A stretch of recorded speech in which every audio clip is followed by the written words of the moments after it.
हाय सांग मैंने welcome back to my YouTube shorts. तो आज सकाल छोड़ा मैं प्लान थिला कि बुलाबुली करबा आम आख पाखे कौन अच्छे तो भाईर मन बाहर पड़लु एंड की कुहुड़ी की थंडा भाई मुझे पूरा कोलाप्स हेली। मोर तो इच्छा होता जब घर पड़ा इच्छा होता। तो फाइनाली बहुत ठंडारे आम आसिक पहुँची गलु अट्री हट स्प्रिंग जो अच्छी बाघमारी पाखे से जगटा मुझे देखी नी। तो आम चलू टे भितर बुलाबुली करने बहुत बड़ जगटा था। मोर एक्सपेक्टेशन था बहुत सारा जिन थी किंतु सेमती किसी ना खाली से हट स्प्रिंग जो अच्छी सेटा ही अच्छी।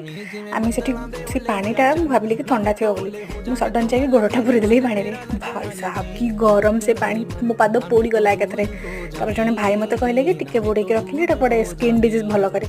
यहाँ हूँ से मेन कूओ एठू पानी सबटे जाऊँ माने एठू ही तो गरम पानी बाहर आउ से एरिया कौटू खोल गरम पानी बाहर बस। तापर आम खेला खेली बुलाबुली कर पलि आसलु टे गरम लगुला टे नाक पणा पीलु।